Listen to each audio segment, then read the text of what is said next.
ఇంకొక నిన్న విచిత్రమైనటువంటిది రేవంత్ రెడ్డి ఒక ఆరోపణ చేశారు. హరీష్ రావు రఘునందన్ రావుకు ఓట్ల బదలాయింపు చేశాడు అనేటువంటిది. అయితే ఇద్దరు బద్ధ శత్రువులు. హరీష్ రావు వల్ల కేసీఆర్ వల్ల తన రాజకీయ జీవితము భవిష్యత్తు నాశనమైందని ఇదే రఘునందన్ రావు ఇంకొక విషయం చెప్పాలి. నిన్న ఇది సిద్దిపేటలో ఆర్యవైశ్యులు అమరనాథ్ యాత్రకు పంపించేటువంటి అక్కడ వాళ్ళ 40 రోజుల పాటు అన్నదాన కార్యక్రమం చేస్తారు. సిద్దిపేట ఆర్యవైశ్యులు మొదటి నుంచి చేస్తారు. అయితే 2-3 రోజుల క్రితం జరగాల్సినటువంటి కార్యక్రమము మెదక్ ఎంపీగా గెలిచిన రఘునందన్ రావు ఢిల్లీలో ఉన్నాడు కాబట్టి ఆయన వచ్చేంత వరకు 2-3 రోజులు వాయిదా వేసుకొని ఆయన డేట్ ప్రకారం చేస్తే నిన్న సిద్దిపేట ఎమ్మెల్యే హరీష్ రావు మెదక్ ఎంపీ రఘునందన్ రావు ఇద్దరు అక్కడ తారసపడాల్సినటువంటి పరిస్థితి. గెలిచిన తర్వాత బద్ధశత్రులైనా పక్క కూర్చోవాల్సినటువంటి పరిస్థితి. ఎందుకంటే ఒకే నియోజకవర్గంలో ఆయన ఎంపీ, అదే నియోజకవర్గానికి ఆయన ఎమ్మెల్యే కాబట్టి చేసేది ఏం లేదు. అక్కడ ఉన్నటువంటి 6 టీఆర్ఎస్ ఎమ్మెల్యేలు, ఒక కాంగ్రెస్ ఎమ్మెల్యేతోటి తప్పనిసరి పరిస్థితుల్లో వేదికలు పంచుకోవాల్సినటువంటి సందర్భాలు కోకొల్లలుగా భవిష్యత్తులో వస్తూనే ఉంటాయి. అవన్నిట్లో కూడా మెదక్ ఎంపీ రఘునందన్ రావు గెలిచిన మాజీ మంత్రి హరీష్ రావు అభినందించారు. సార్వత్రిక ఎన్నికల ప్రచారంలో రఘునందన్ రావు మాజీ మంత్రి హరీష్ రావు ఒకరిపై ఒకరు విమర్శల వర్షం కురిపించుకున్నారు. అయితే బుధవారం వారిద్దరూ ఎదురుపడినప్పుడు భిన్న వాతావరణం కనిపించింది. సిద్దిపేటలోని శరభేశ్వరాలయంలో అమర్నాథ్ సేవా సమితి ఆధ్వర్యంలో శివపార్వతుల కళ్యాణం జరిగింది. ఈ కార్యక్రమానికి రఘునందన్ రావు హరీష్ రావు హాజరయ్యారు. ఈ సందర్భంగా ఒకరికొకరు తారసపడగా ఆత్మీయంగా చిరునవ్వులు చిందిస్తూ పలకరించుకున్నారు. హరీష్ రఘునందన్ను అభినందించారు. తప్పదు, రాజకీయాలు అప్పుడున్నటువంటి పరిస్థితి. ఇదే హరీష్ 2013లో టీఆర్ఎస్ పార్టీ నుంచి రఘునందన్ రావుని ఆయనను బహిష్కరించారు. రఘునందన్ రావు టీఆర్ఎస్ పార్టీకి రాజీనామా చేయలేదు, ఆయనను బహిష్కరించారు. బహిష్కరించినప్పుడు ఆయన ఒక ఛాలెంజ్ చేశాడు. నేను ఏ పార్టీకి వెళ్ళినా సరే నేను కేసీఆర్కు వ్యతిరేకంగా పోరాటం చేసి కేసీఆర్ పతనాన్ని చూస్తా అనేటువంటి ఒక మాట చెప్పాడు. కేసీఆర్ పతనాన్ని చూస్తానటువంటి ఒక శపథం తీసుకున్నాడు. తర్వాత భారతీయ జనతా పార్టీలో చేరాడు.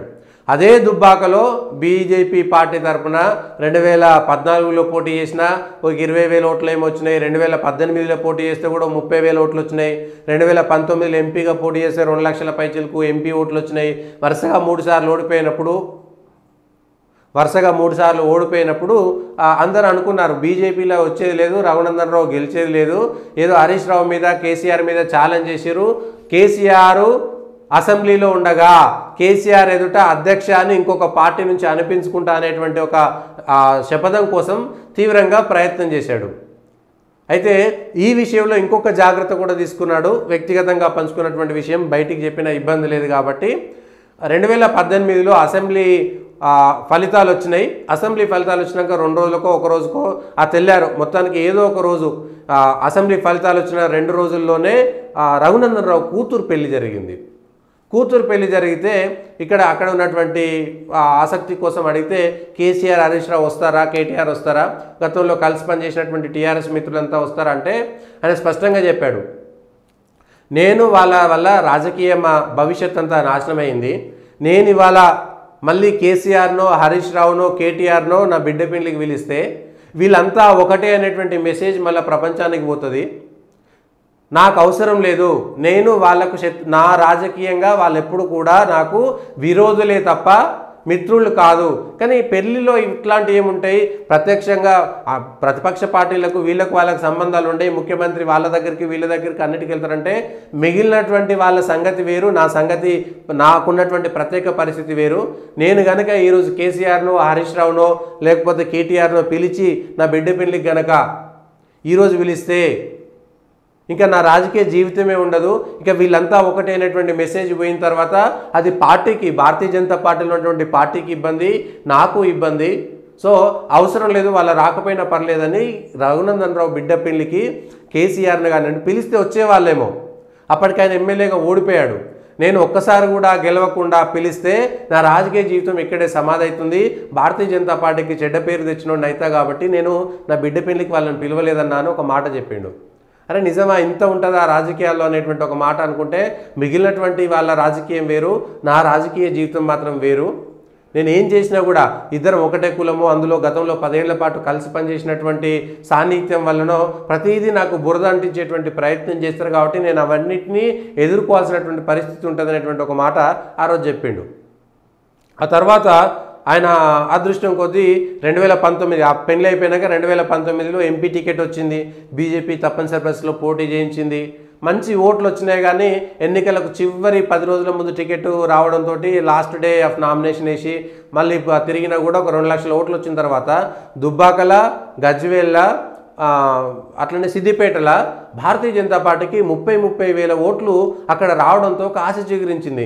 సిద్దిపేటలో బీజేపీకి 30,000 ఓట్లు రావడం ఏంది, దుబ్బాకలో 30,000 వచ్చినాయి, గజ్వేల్లో 30,000 వచ్చినాయి. అంటే ప్రజలు బీజేపీకి ఓటేయడానికి కాదు టీఆర్ఎస్కు వ్యతిరేకంగా ఓటేయడానికి సిద్ధంగా ఉన్నారు, కష్టపడాలి అనేటువంటిది అప్పుడు మాటల సందర్భంలో అనుకున్నది.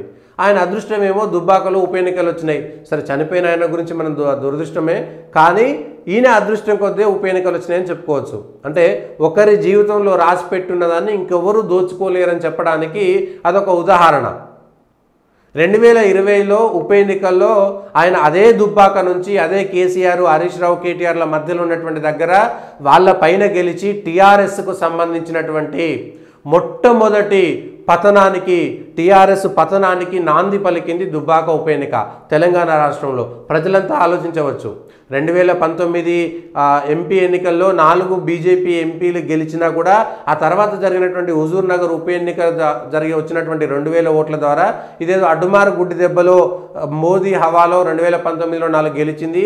కేసీఆర్ ఇందుగాలు బొందుగాలు అనడం వల్ల కొంత ఉపయోగపడింది అనేటువంటిది చర్చ జరిగింది. అయితే దుబ్బాక ఉప ఎన్నికలో చాలా తీవ్రమైనటువంటి పోటాపోటీలో నువ్వా నేనా అన్నట్టు సాగినటువంటి దాంట్లో ఆయన వచ్చినటువంటి ఫలితం అనేటువంటిది తెలంగాణ రాజకీయాల గతిని మార్చినాయని చెప్పుకోవడానికి స్పష్టంగా చెప్పవచ్చు. దుబ్బాక ఉప ఎన్నిక ముందు, దుబ్బాక ఉప ఎన్నిక తర్వాత. దుబ్బాక ఉప ఎన్నిక గెలిచిన వెంటనే కేసీఆర్ ఏం చేసిండు, ఆ వెంటనే దుబ్బాక ఉప ఎన్నికల ఫలితాలను ప్రజలు మర్చిపోవాలని జిహెచ్ఎంసీ ఎన్నికలు ఇంకో 4 నెలల్లో 5 నెలల్లో ఉంటే వాటిని ముందస్తుగా ఎన్నికలకు తీసుకుపోయిండు. ఎప్పుడో ఏప్రిల్లోనో మార్చిలో జరగాల్సినటువంటి ఎన్నికలను ఆయన వెంటనే జనవరిలోకి తీసుకొచ్చిండు. డిసెంబర్లో ఈ ఫలితాలు ఏవో వచ్చినాయి. ఫలితాలు వచ్చినటువంటి ఒక 1 మంత్ లోపలనే ఈ జిహెచ్ఎంసీ ఎన్నికలు రావడంతో దుబ్బాక ఉప ఎన్నిక వల్ల ఏం జరిగిందంటే లాభము, రాష్ట్ర వ్యాప్తంగా ఆకర్షణ. ఒకటే ఉప ఎన్నిక కాబట్టి, వేరే చోట ఎన్నికలు లేవు కాబట్టి తెలంగాణలో ఉన్నటువంటి ప్రజలంతా కూడా దుబ్బాకలో ఏం జరుగుతుందని ఆసక్తిగా గమనించడం మొదలుపెట్టి, అరే కేసీఆర్ సొంత జిల్లాలో కేసీఆర్ చదువుకున్నటువంటి దుబ్బాకల కేసీఆర్కు వ్యతిరేకంగా ప్రజలు ఓట్లు వేసారంటే తెలంగాణ మొత్తం ప్రజలు కేసీఆర్కు వ్యతిరేకంగా ఉన్నారనేటువంటి మెసేజ్ వెళ్ళడానికి దుబ్బాక ఫలితం ఉపయోగపడింది. దాంతో జిహెచ్ఎంసీలో ఆ ఫలితం వచ్చినటువంటి ప్రభావము చాలా కనబడింది. జిహెచ్ఎంసీలో బీజేపీకి అది కలిసి వచ్చి 48 స్థానాలు గెలవడానికి ఉపయోగపడింది. ఆ తర్వాత ఈటల రాజేందర్ ఎపిసోడు వరుసగా కేసీఆర్కు ఒక మెట్టు నుంచి పతనం ప్రారంభమైంది. మధ్యలో ఒక ఎమ్మెల్సీయో లేకపోతే నాగన్ సాగర్లో గెలవడమో అవి వాళ్ళకు ఊరటనిచ్చినా కూడా ప్రజల మధ్యన మాత్రం ఆ వ్యతిరేకత పెరగడానికి దుబ్బాక ఉప ఎన్నిక ఉపయోగపడింది. దుబ్బాక ఉప ఎన్నికల తర్వాత మళ్ళీ మాట్లాడుకుంటే, ఈ సందర్భం వస్తే మళ్ళా రివైవ్ చేసుకుంటే, నా బిడ్డ పెళ్లికి కేసీఆర్ని పిలిచి ఉంటే ఈరోజు నా పరిస్థితి ఎట్లా ఉంటుండే ఒకసారి ఆలోచించుకోమని మళ్ళీ మాట్లాడుకున్నాం. ఒకవేళ అప్పుడే కనుక అయి ఉంటే, అంటే నేను ఇప్పుడు ఎమ్మెల్యేగా గెలిచినాను కాబట్టి నేను ఏ పార్టీ వాళ్ళతో మాట్లాడినా కూడా అప్పుడున్నటువంటి నాకున్నటువంటి ఆ పాత నేపథ్యం అంతా పోవడానికి ఉపయోగపడడానికి 6 సంవత్సరాలు కష్టపడాల్సి వచ్చింది. నా పైన ఉన్నటువంటి కేసీఆర్ నీడ ప్రభావము లేదా టీఆర్ఎస్ నీడ ప్రభావం అవన్నీ పోవడానికి 6 సంవత్సరాలు కష్టపడాల్సి వచ్చింది. ఇప్పుడు నేను సొంతంగా బీజేపీ నుంచి గెలవడం ద్వారా అవన్నీ పటాపంచలే అయిపోయి చెప్పడానికి ఉపయోగపడింది. అదే దుబ్బాకలో మళ్ళీ కేసీఆర్ సెంటిమెంట్ అస్త్రము మొన్న జనరల్ ఎలక్షన్స్లో సెంటిమెంట్ అస్త్రం ఇచ్చిండు. దుబ్బాకలో గెలిచినటువంటి ఎమ్మెల్యే ఏ పార్టీలో ఉంటే ఆ పార్టీ అధికారంలోకి వస్తుంది కాబట్టి దుబ్బాకలో టీఆర్ఎస్ని గెలిపించాలనేటువంటిది, మిగిలినటువంటి అనేక కార్యక్రమాల వల్ల దుబ్బాకలో బీజేపీ మళ్ళీ ఓడిపోయింది. అదే ఆ తర్వాత బీజేపీ రాష్ట్ర వ్యాప్తంగా ఉన్న బీజేపీ చేసినటువంటి పొరపాట్ల వల్ల బీజేపీ ఓడిపోయింది, కాంగ్రెస్ అధికారంలోకి వచ్చింది. ఇప్పుడు రాష్ట్ర వ్యాప్తంగా టీఆర్ఎస్ పార్టీకి ఒక గొంతు, రాష్ట్రంలో ఎవరికీ అనుమానం లేదు టీఆర్ఎస్ ఓడిపోతుందని, కానీ మెదక్లో టీఆర్ఎస్ గెలుస్తుంది అనేటువంటిది ప్రతి ఒక్కరు చెప్పుకున్నారు, అనుకున్నారు. పోటాపోటీ ఉంటుంది, అక్కడ కూడా బలమైనటువంటి ప్రత్యర్థులు ఉంటారులే, కానీ టీఆర్ఎస్ కొద్దిలో బయటపడుతుంది. ఎందుకంటే సిద్దిపేటలో ప్రతిసారి కూడా టీఆర్ఎస్కు 60-70 వేల మెజారిటీ ఏ ఎంపీ ఎలక్షన్లో అయినా సరే 60-70 వేల మెజారిటీ టీఆర్ఎస్కి వస్తుంది కాబట్టి మిగిలినటువంటి అన్ని నియోజకవర్గాల్లో ఓట్లు తక్కువ వచ్చినా సిద్దిపేటలో వచ్చేటువంటి మెజారిటీ తోటి బయటపడతారు. అది విజయశాంతి ఎన్నికల్లో బయటపడ్డది, ఆ తర్వాత ఎన్నికల్లో కూడా బయటపడ్డది. కాబట్టి సిద్దిపేట కాపాడుతుంది అనేటువంటి ఆలోచనతో ప్రజలంతా ఉన్నారు. కానీ అదే సిద్దిపేటలో అదే రఘునందన్ రావు చెప్పాడు, సిద్దిపేటలో బీజేపీకి ఎక్కువ ఓట్లు పడతాయి. ఆ 2019 ఎన్నికల్లో 10 రోజుల సందర్భంలో అప్పటికి 30,000 వచ్చినాయి. కానీ ఈసారి టీఆర్ఎస్ కంటే ఒక 4-5 వేల ఓట్లు ఎక్కువ వస్తాయనేటువంటి అంచనాలో బీజేపీ ఉండింది. ఎవరు నమ్మలేదు. అయితే టీఆర్ఎస్ కంటే 4-5 వేలు ఎక్కువ వస్తాయి అనుకున్న చోట టీఆర్ఎస్లో కేవలం 2,000 ఓట్లు మాత్రమే సిద్దిపేటలో ఎక్కువ వచ్చినాయి. అంటే 60,000 ఓట్లను బీజేపీ టీఆర్ఎస్ నుంచి లాక్కోగలిగింది. హరీష్ రావు చెప్తున్నావు, ఇంకోరో చెప్తున్నాయి, రేవంత్ రెడ్డి గారు చెప్పినట్టుగా నాయకులు చెప్తే ఓట్లు వేసేటువంటి పరిస్థితి లేదు అక్కడ. అదంతా డిఫరెంట్ కేసు. ప్రజలు నిర్ణయించుకుని ఓటేసి చెప్తే ఓట్లు బదలాయించుకోవడానికి జేబులో ఉన్నటువంటి అకౌంట్లో ఉన్నటువంటి డబ్బులు కాదు, జేబులో ఉన్నటువంటి డబ్బులు కాదు, మనకు నచ్చినట్టుగా ట్రాన్స్ఫర్ చేసుకోవడానికి. అది ఓట్లు ప్రజలేసేటువంటివి. అయితే దానికి ఆర్యవైశ్యులు అక్కడ ఉన్నటువంటి సిద్దిపేటలో ఆర్యవైశ్యుల ఓట్లు చాలా ఎక్కువ. దాదాపుగా 30,000 పైచిలకు 40,000 దరిదాపులో ఉంటాయనేటువంటిది ఒక అంచనా. కానీ 30,000 ఓట్లు అయితే సిద్దిపేట టౌన్లో, సిద్దిపేట నియోజకవర్గంలో 30,000-40,000 ఓట్లు ఆర్యవైశ్యులు ఉంటాయి. అనేక కారణాల చేత హరీష్ రావు మీద వ్యతిరేకతతో ఉన్నారు. వాళ్ళంతా ఈ అవకాశం కోసం ఎదురు చూస్తున్నారు అనేటువంటి చూసి ఈసారి ఎంపీకి ఇటు మోడీ రామాలేమో, రఘునందన్ రావు రావడము, బలమైనటువంటి ప్రత్యర్థి ఉండడంతో అక్కడ ఉన్నటువంటి ఆర్యవైశ్యులంతా కూడా ఏకపక్షంగా పనిచేసి మెదక్ మొత్తంలో పనిచేశారు. సిద్దిపేటలో మరింతగా బహిరంగంగా బీజేపీ కండవాలు వేసుకొని పనిచేసి సిద్దిపేటలో బీజేపీ ఓట్లు పెరగడానికి కొంత కారణమైనటువంటి వాళ్ళు. బీజేపీకి సహజంగా రావాల్సినటువంటి 30,000 ఓట్ల కంటే 60,000 ఓట్లు రావడంలో వీళ్ళ ఓట్లు కీలకంగా పనిచేసేటువంటిది ఇక్కడ చెప్పవలసిన స్టోరీ. ఈ ఫోటో చూడడం వల్ల ఈ పాత ఫ్లాష్ బ్యాక్ స్టోరీ అంతా గుర్తొచ్చింది. దానికి సంబంధించినటువంటి స్టోరీ ఇది. అంటే ఒక రాజకీయ జీవితంలో పాత నీడ ఎంతవరకు పనిచేస్తుంది. ఎందుకంటే రాష్ట్ర వ్యాప్తంగా ఒక చర్చ, బీజేపీలో అంతర్గతంగా చర్చ, ఆయన కేసీఆర్ మనిషి అనేటువంటి ఒక చర్చ జరగకుండా జాగ్రత్త పడంటే ఒక బిడ్డ పెళ్లిలో ఒక ముఖ్యమంత్రిని పిలుచుకోలేకుండా తీసుకోవాల్సినటువంటి జాగ్రత్తలు కూడా పడాల్సినటువంటి వేదన కూడా ఉంటుంది అనేటువంటిది చెప్పుకోవచ్చు. ఆ తర్వాత అదే బిడ్డ తర్వాత సొంత హాస్పిటల్ పెడితే హరీష్ను పిలిచారంటే అప్పటికి ఆయన ఎమ్మెల్యే అయిపోయింది కాబట్టి మిగిలినటువంటివన్నీ సైడ్ లైన్ అయిపోతాయి అనేటువంటిది క్లారిటీతో ఉండి ఎమ్మెల్యే గెలిచిన తర్వాత పిలిచారు. సరే ఇప్పటికీ కూడా మళ్ళీ హరీష్ రావు లేకపోతే కేసీఆర్కు, రఘునందన్ రావుకు వాళ్ళకు స్నేహం ఉంటుందనుకంటే తన రాజకీయ జీవితాన్ని బదనాం చేసి తన రాజకీయ భవిష్యత్తును ఇబ్బంది పెట్టినటువంటి నాయకుడి పైన నాకేనాడు ప్రేమ ఎందుకు ఉంటుంది? కులం ఒకటైతే అనేక మంది కులం ఉంటారు, బీజేపీలో అనేక మంది అదే కులం వాళ్ళు ఉంటారు, వాళ్ళు ఒకటే అనేటువంటి మాట ఎందుకు చెప్పుకోలేము? ఇదే విషయం నాకు వర్తిస్తుంది అనేటువంటి విషయాన్ని చెప్పుకొని అదే మెదకులో టీఆర్ఎస్కు ఇవాళ పార్లమెంటులో గొంతు లేకుండా అంటే దుబ్బాకలో మొదలుపెట్టి ఉప ఎన్నికలో మొదలుపెట్టి మెదకు పార్లమెంటు ఎన్నికలకు వచ్చేసరికి టీఆర్ఎస్ జీరో అవ్వడానికి కారణం కూడా రఘునందన్ రావు అనేటువంటిది స్పష్టంగా చెప్పుకోవచ్చు ఆ విషయంలో.